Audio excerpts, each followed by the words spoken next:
खुश आमदीद। नाज़रीन, आरिफ हमीद भट्टी साहब आज फिर इस्लामाबाद से हैं, खबरें लेंगे उनसे। जनाब ताहिर मलिक साहब मेरे साथ स्टूडियो में हैं।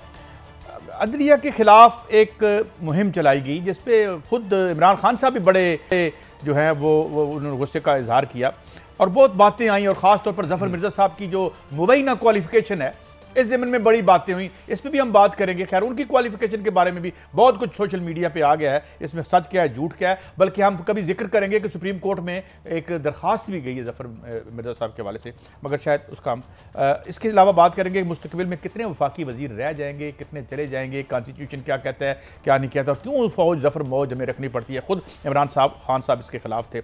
4800 अरब रुपए का जो एक मुबैना घपला है वो IPPs के हवाले से सामने आया है, और ये तो वो घपला है जो पैसे कमाए गए, और उस पर जो हम फिगर्स बताएंगे आप अंगुष्ठ बदनदार रह जाएंगे, हैरान रह जाएंगे। मगर इसके साथ हम ये भी देखेंगे कि इसकी वजह से जो हमारी इंडस्ट्री तबाह हुई और हमारी जो एक्सपोर्ट्स गिरी, इसको शामिल करें तो ये तो शायद हमारी GDP से काम ऊपर चला जाता है, और क्या ये 150 अरब रुपए में सेटल हो जाएगा। वह उनसे कुछ पैसे लेकर साथ बात करेंगे। शहबाज शरीफ साहब ने 36 करोड़ से तकरीबन 5.5 अरब कैसे कर लेते हैं ये मौजा, और ये क्यों होता है, और उसी वक्त होता है जब आप हुकूमत में हो, वरना कारोबार तो अक्सर बैठ ही जाते हैं। भट्टी साहब, आपकी तरफ आता हूं। अदलिया के खिलाफ एक नाजेबा मुहिम चली, इमरान खान ने जो है उस पर गुस्से का इजहार भी किया, और जो मौसूफ है ज़फ़र मिर्ज़ा साहब हैं उनकी जो मुबैना क्वालिफिकेशन है, एक तो उन्होंने पब्लिक हेल्थ में सुना MA कर रखा है, वो BA के बाद भी हो जाता है, चलें वो जो भी है वो बहुत लायक होंगे। तो इस पे आप क्या करते हैं? खान साहब सुना सख्त नाराज है इस हवाले से। बिस्मिल्लाहिर्रहमानिर्रहीम। तुम कत्ल करो के करामात करो। मुझे बड़ी हैरत हो रही है, आप कह रहे हैं कि खान साहब नाराज हैं। जिस माशरे में, जिस ताकत के गुमान में इख्तलाफ राय को गुस्ताखी, बगावत और मुल्क दुश्मनी करार दे दी जाए, वहाँ क्या होगा। इस वक्त PTI की जो मीडिया सेल देख रहा है वो एक ब्रिटिश नेशनल का दस्ते रास ज़ाती मुलाजम है। अगर सुप्रीम कोर्ट के बारे में जो अल्फाज इस्तेमाल किए गए हैं ये लोग पकड़े गए और इनके पीछे मास्टरमाइंड भी पकड़े गए, तो समझे आपने कोरोना को डिफीट दे दी।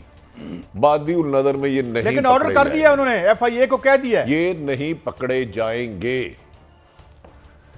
FIA कौन सी है?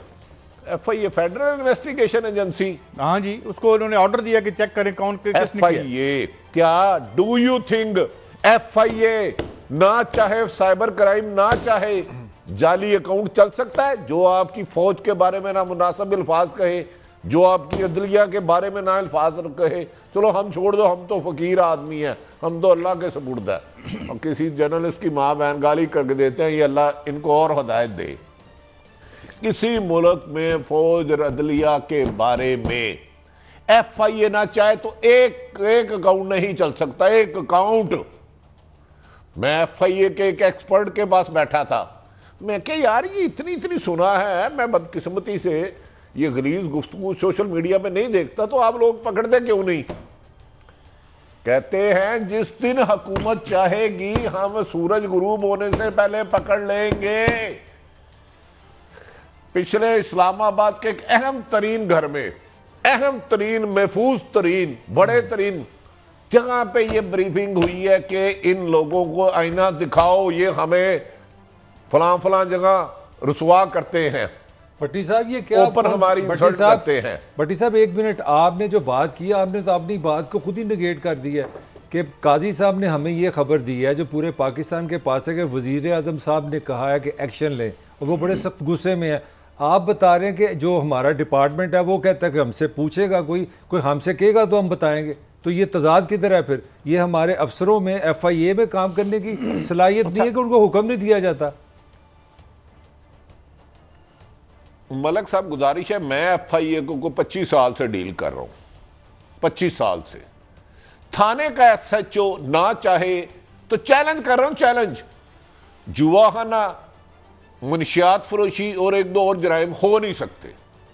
जाली अकाउंट पे क्या बदतमीजी कब कर रहा है? मेरे ट्वीट करने से, मेरे नामुनासिब लफ्ज लिखने से पहले मेरे तक उनका हाथ आ सकता है। मैंने कहा है कि काश इस पर सुप्रीम कोर्ट के मोहतरम जज साहबान एक जज सुपरविजन के लिए रख दे और इन अकाउंटों से जो जो भी नामुनासिब अल्फाज आ रहे हैं उनकी हिस्ट्री देखें, वो किस किस के बारे में क्या क्या कहते रहे हैं और कब कब एक्टिव होते हैं। ठीक है, वो एक खास टोला है जिसे तैयार इसी काम के लिए किया गया है। भट्टी साहब आपको याद होगा, लेकिन बात मैं मुझे एक दो साल पहले जनरल किया। गफूर ने, उन्होंने जनरल साहब ने बाकायदा प्रेस कॉन्फ्रेंस की थी, मुझे अच्छी तरह याद है। उन्होंने बंदों के नाम, उसकी हिस्ट्री, कितनी बार कहाँ से हुआ, किस जगह से ऑपरेट हुआ, जिससे एक चीज़ साबित होगी कि साइंटिफिकली आप एक एक चीज़ जिस तरह आप कह रहे हैं वो तो सब कुछ 1 मिनट में पता चल सकता है। तो मसला फिर क्या है? इस बात में दो राय कोई नहीं। जनरल आसिफ गफूर साहब ने फरमाया था अफगानिस्तान से 5000 अकाउंट ऑपरेट वो इंडिया करता था, भारत करता था, क्योंकि जैसे जैसे वो मकबूजा कश्मीर पे और मुसलमानों पे भारत में जुल्म करता है तो ये चीजें फिर वहां से प्रोपेगेंडा करता है। लेकिन ये जो पहला आपने फरमाया अदलिया के खिलाफ नाजेबा मुहिम कौन चला रहा है, ये किसको नहीं पता। जी ठीक है भट्टी साहब। पहले जब एक पॉलिटिकल सियासी शख्सियत नवाज शरीफ साहब के बारे में फैसला दिया गया, ग्राउंडों में किसने कहा ये 5 लोगों को उठा के बाहर फेंको। आजकल कौन सी सियासी जमात का मीडिया सेल सबसे मजबूत है? मरियम नवाज कौन सा मीडिया सेल चलाते रही? आज क्या तरीके इंसाफ से ज्यादा किसी का मीडिया सेल मजबूत है? आज अब उनके बारे में कोई नाम मुनासिब के मैं इमरान खान आज भी कह रहा हूँ ऑनेस्ट है, और रात को पता नहीं क्या क्या उसके बारे में लिख देंगे, अल्लाह इनको हिदायत दे।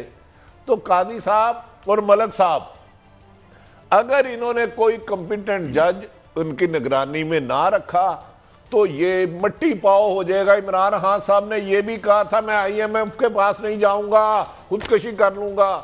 अच्छा, जब आपका ये बिजली गैस पेट्रोल बढ़े तो समझे वजीर आजम करप्ट है। उन्होंने कहा था मैं सानिया मॉडल टाउन का एक मुलजम नहीं छोड़ूंगा।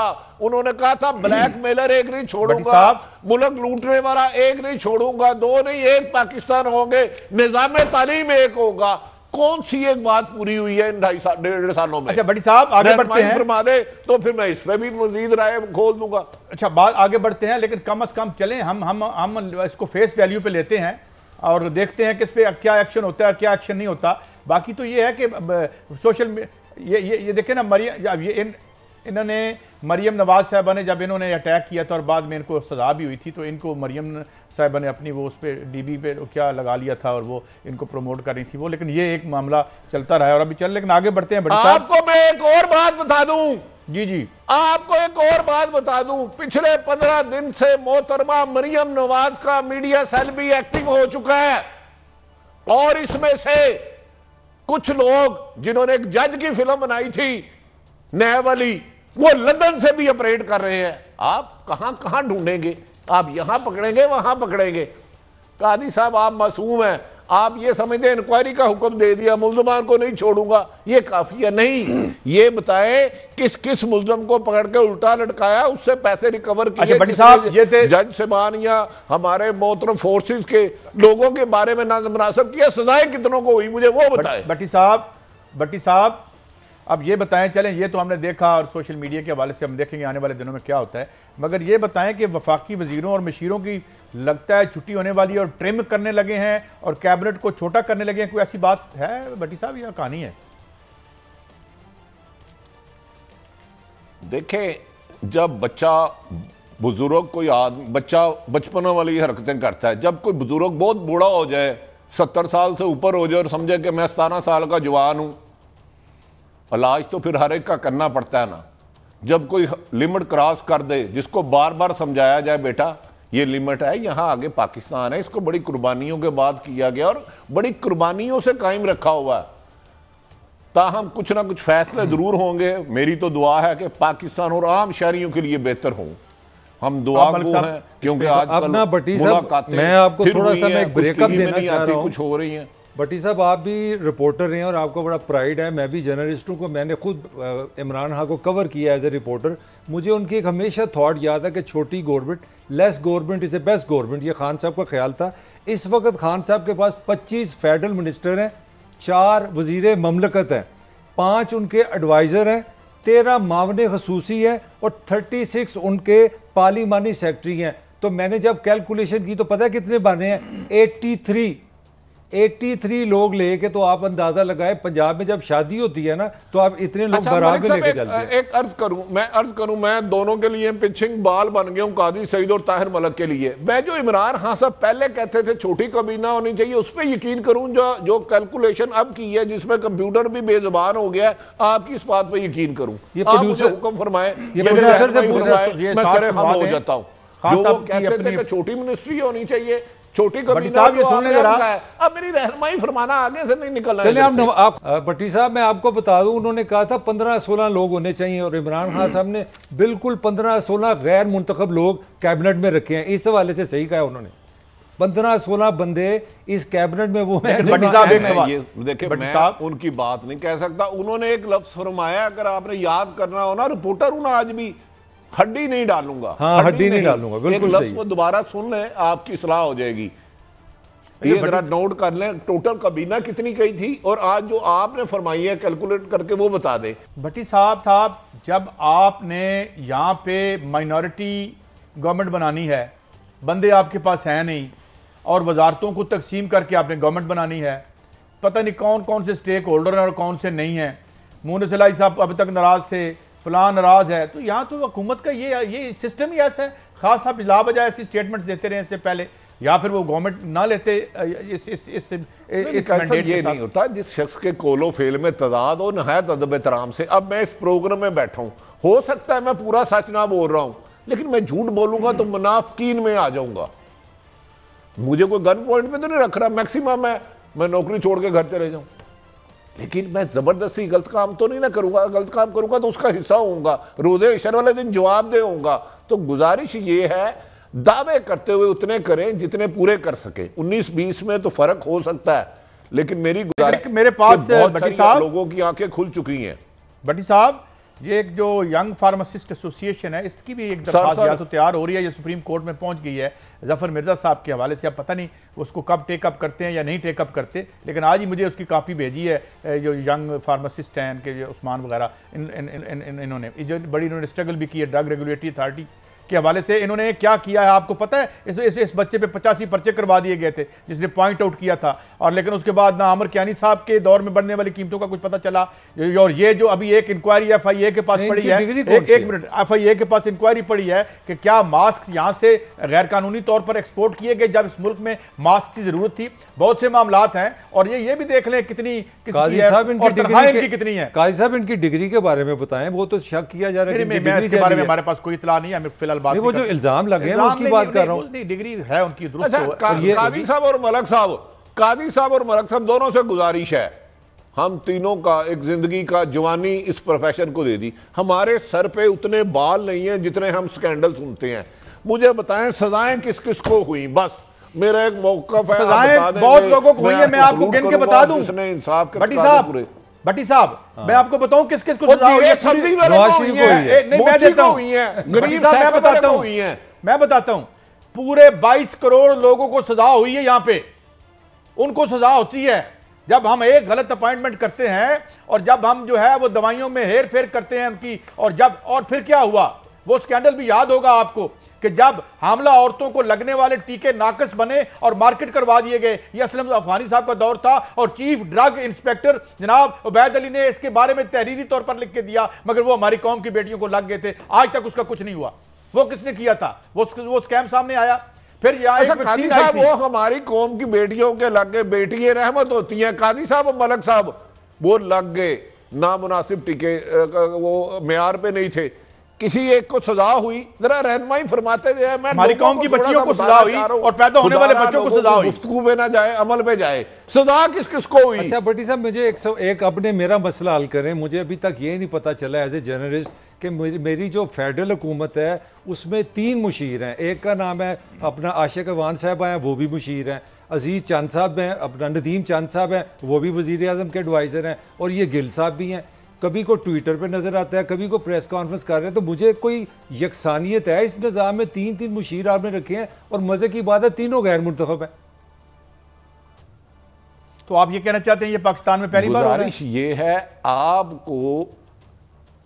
आपको अवाम के वोटों की ना जरूरत है, ना उनकी जरूरियात को पूरा करने के लिए कानून साजी आपने करनी है। आपने आके अपने बारी लगाना है, आपके पुराने दोस्त जो आपके खिदमत गुजार हैं आपने उनको नवाजना है।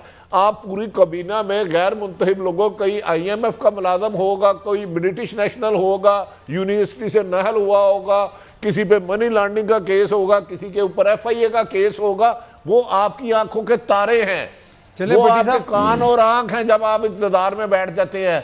तो आप इस्लामाबाद में हैं, खबरें ये हैं कि वज़ीर आज़म साहब ने मंगवा लिया जी कारकर्दगी लाएं सारे वज़ीरों मुशीरों की, जिनकी मैंने आपको इतनी बड़ी तादाद बताई है। क्या होगा, कौन कौन जा रहा है, जरा अंदर की हमें खबर तो दें।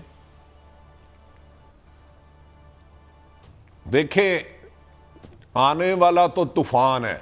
अब तूफान से पहले बकौल कादी साहब के, क्योंकि NRO होता नहीं है, गिव एंड टेक हो जाए। 2 रिपोर्टें, आज भी एक रिपोर्ट स्टैंड कर रही है। आज भी जो कहा जा रहा था कि कोरोना क्राइसिस आया है, खुदा के वास्ते कर दे, माफ कराने की कोशिश करें, इसे पेंडिंग ना कराएं, उन्होंने वो फिर गलती कर दी। आप आने वाले दिनों में तूफान में नहीं अंदाजा करें। अब तो शायद जो इक़्तिदार में बैठा है उनके कुछ दोस्तों ने बाहर जाने का प्रोग्राम भी बना लिया है। उन्होंने कुछ लोगों से मुशावरत करना शुरू कर दी है, जहां के वो नेशनल हैं, कि हम हो सकता है किसी वक्त भी आ जाएं। ये किसके डर से हो रहा है भट्टी साहब? ये मैं आपकी कबीना के लोगों की बात बता रहा हूं, मैं अपने जैसे किसी कमजोर आदमी की नहीं बात बता रहा।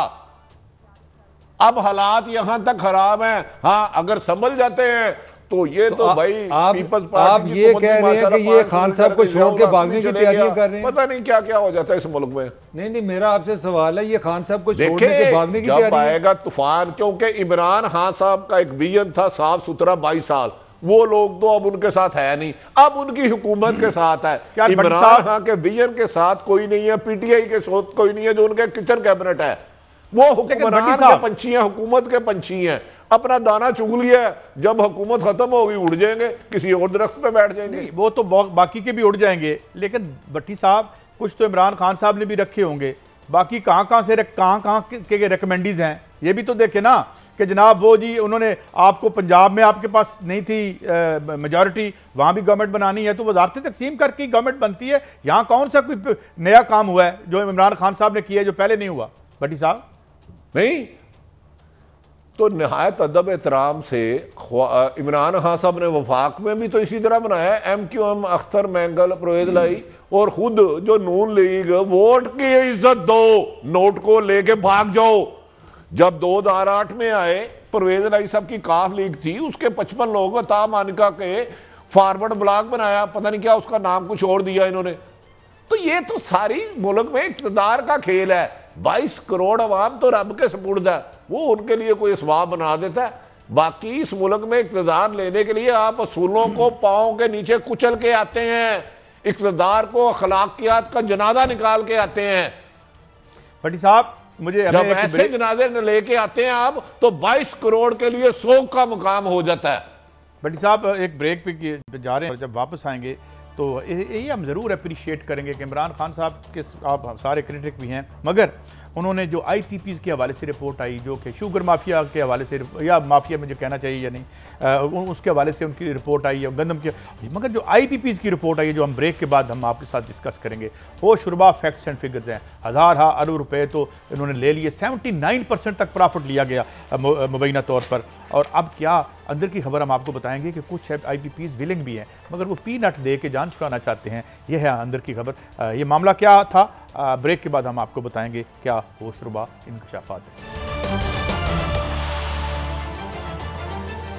वेलकम बैक नाज़रीन, जहाँ भी जाते हैं, अभी शुगर का बात हो रही थी, वो भी आपको बताएंगे कि शुगर में असल वारदात क्या हुई। 3 अरब रुपया तो जस्ट पीनट था, मगर ये जो अब 9 रुकनी गालबन या 7 रुकनी 9 रुकनी थे गालबन, जो उन्होंने एक कमेटी की रिपोर्ट आई, 4802 अरब रुपए की बात हो रही है। अब अंदाज़ा लगाएं, और ये तो वो पैसे हैं जो मलिक साहब वो कह रहे हैं कि इस वक्त 900 अरब रुपया कैपेसिटी पेमेंट। मैं सिर्फ इतना बता दूं कैपेसिटी पेमेंट का मतलब क्या है। इसका मतलब नाज़रीन ये है कि ये वो पैसे दे रहे हैं जिसकी बिजली नहीं बनी, इसको कैपेसिटी पेमेंट कहते हैं। ये एक वारदात 92 में 94 में जब जरदारी साहब ने ये मुआहदे किए थे तब से रखी हुई थी। अब हमें नहीं पता ये क्या करके गए हैं, क्योंकि ये कहते हैं ये कौमी राज है जो इन्होंने किए हैं शहबाज शरीफ और नवाज शरीफ के दौर में जो मुआहदे हुए हैं। बट अपना मलिक साहब, ये 2025 में कैपेसिटी पेमेंट यानी अंधेरे बिजली सिफर पैदा हुई है और उसकी रकम हमें अदा करनी पड़ेगी इस मुल्क के अवाम को 1500 अरब रुपया। और अंदर की खबर दे दूँ कि IPPs के करीबी जराए कहते हैं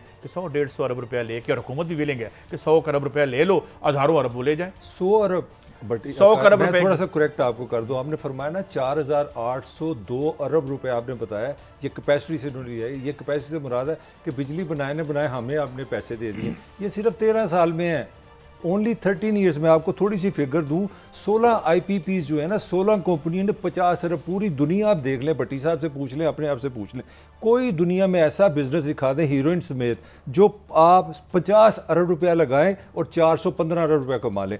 एक कंपनी का मैं पढ़ रहा था 215 में जब उन्होंने IPPs लगाया ना, तो पहले साल में 70% वापस, पहले साल की मैं बात कर रहा हूँ। 2005 और 2010 के दरमियान 5 सालों में इन्होंने बिजली 148% महंगी करा दी। और इसके बाद इनको कोई याद आ गया कि डॉलर का रेट ऐसे होता है, ऐसे होता है, उन्होंने डॉलरों में पेमेंट शुरू करा दी 2007 में। और फ्यूल एडजस्टमेंट एक नई साइंस निकाली और 100 अरब रुपया बना लिया। अगर आप इनकी लूट मार, मैं आपको पता, हम कंसिस्टेंटली प्रोग्राम में कह रहे हैं कि IPPs पाकिस्तान की तारीख का सबसे बड़ा डाका है। मैं आपको बार बार फिर कह रहा हूँ, अगर इमरान खान साहब ने ये पाकिस्तान को तोहफा दे दिया तो मैं समझता हूँ पाकिस्तान की 100 साल की लड़ाई। उनको अप्रिशिएट तो करें ना, उन्होंने ये निकाला, उनके दौर में हुआ, पहले तो बात नहीं करता था। और सुन लें, इनकी अपनी कैबिनेट में जो साहब बैठे हैं, रज़ाक दोस्त साहब, उनको 30 अरब रुपया कमाया उन्होंने, 30 बिलियन। यार अगेन इट्स वो अप्रिशिएबल निकाला है उन्होंने। मैं कोई तनकीद तो नहीं कर रहा। नदीम बाबर साहब जो है, उन्होंने भी 2 अरब रुपया कमाया, वो भी खुद इसी खेल का शिकार है। और वो टास्क फोर्स के हेड हैं। और नंबर 2 आपको एनर्जी टास्क फोर्स, जहांगीर तरीन साहब है, उनका भी IPPs में शेयर होल्डर है, उनके अपने कई पार्टनर हैं।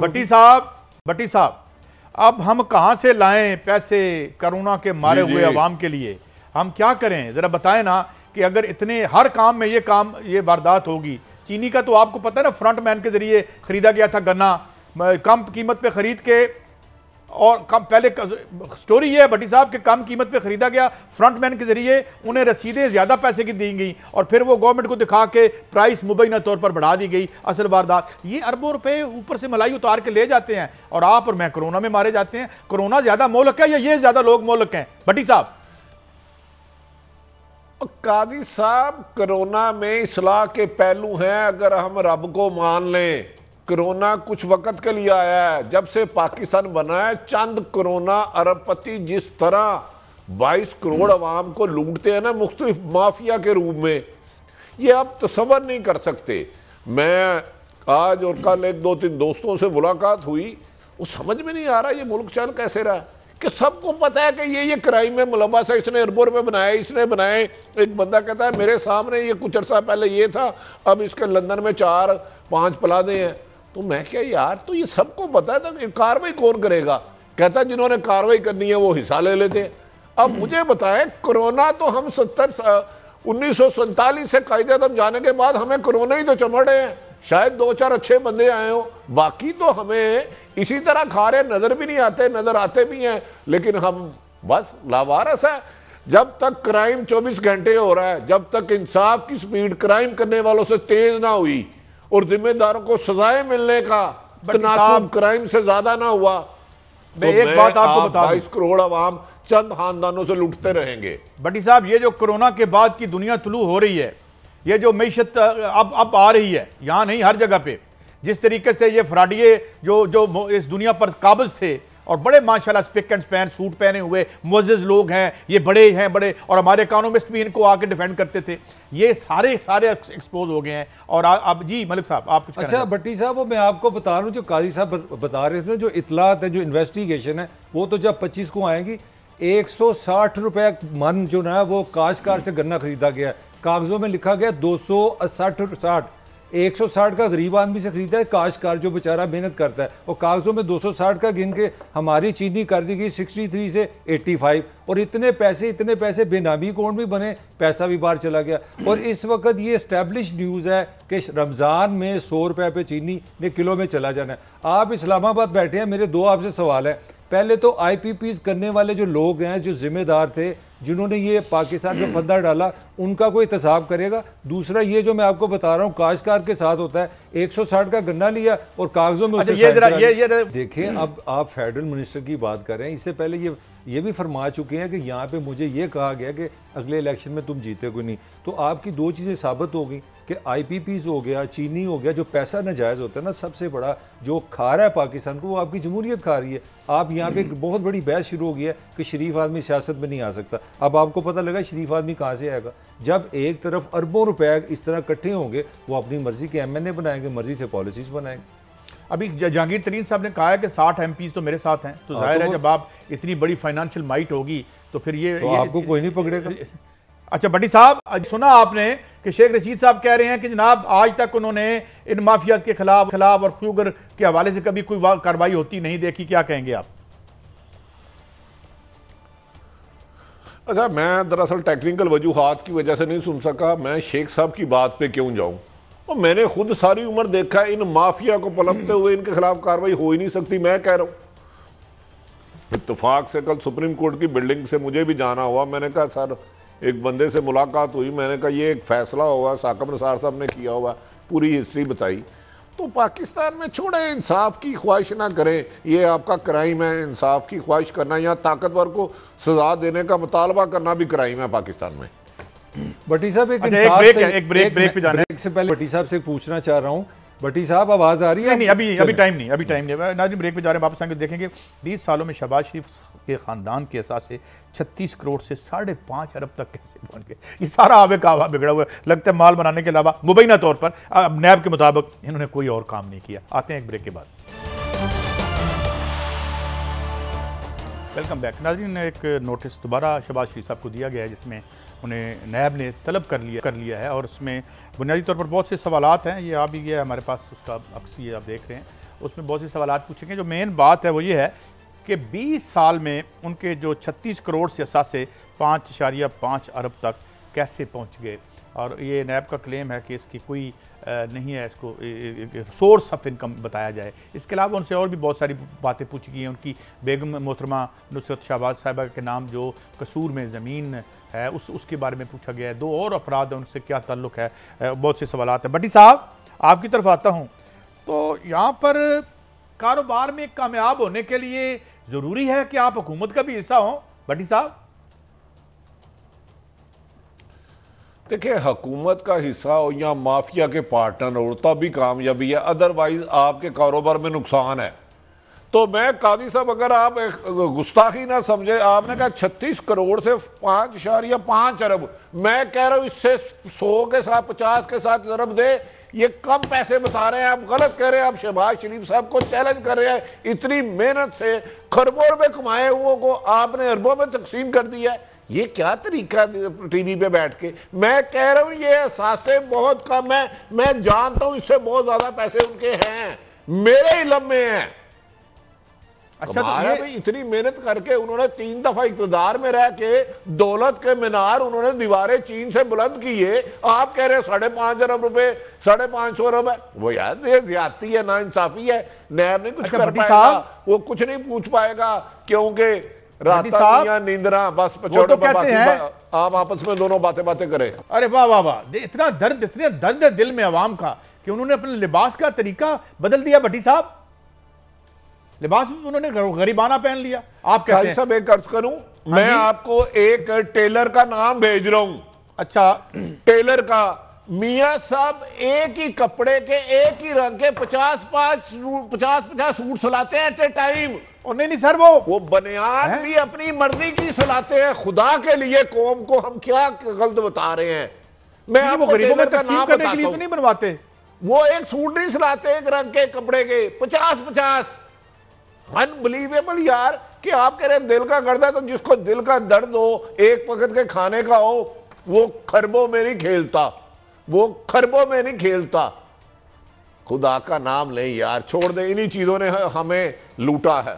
अच्छा भट्टी साहब, एक सवाल मैंने आपने करना है, वो मैं आपके लिए जी हाँ, मैं एक चीज पूछना चाह रहा था। अगर आपके पास इतनी मालूम है तो फिर नैब की इन्वेस्टिगेशन कहाँ गई? उनको क्यों नहीं पता चलता ये सारी चीजों का?